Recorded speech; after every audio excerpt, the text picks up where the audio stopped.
This is what the new OnePlus 11 Pro will look like. OnePlus has been through a lot of ups and downs these last couple of years, but don't count them out just yet, as news about the OnePlus 11 has been thoroughly researched by our crew and we are expecting some critical changes.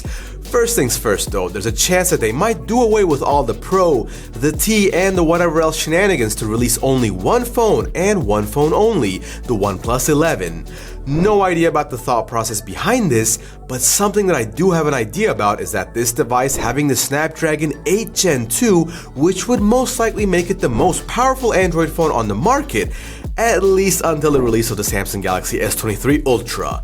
Another big update is that they've gotten rid of the square camera module, and it seems they'll be replacing it with a circular one, which kinda looks like a mini Xiaomi 12S Ultra. I like the 12S Ultra's camera design, and I'll most likely like this one too, as this is personally more my type of design rather than last year's. The primary along with the ultrawide camera are both 50 megapixels, and the third camera, which is a telephoto with 2x optical zoom, has 32 megapixels. I'd really like it if they implemented a 5x or even a 4x optical zoom to compete with other phones in this department, because I think that 2 is just not enough, so fingers crossed they make some changes to this before release. Drop a comment below and let us know what you think about this new camera design alongside the continuing partnership with Hasselblad. Some swear that the camera performance of OnePlus has improved with this partnership, and some say that it's just marketing to get more attention.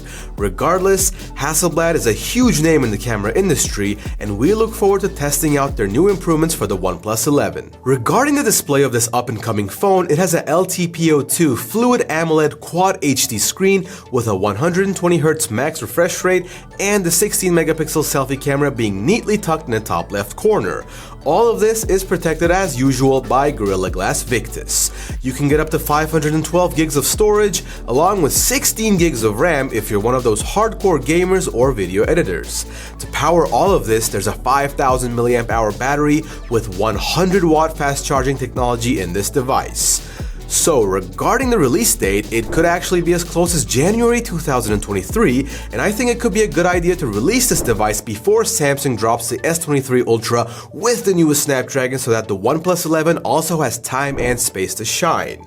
Well guys, this was Ozzy from Versus.com with another rumor video about one of the biggest brands of all time and their newest flagship. Subscribe to the channel if you enjoy tech news and comparisons, and I'll see you around.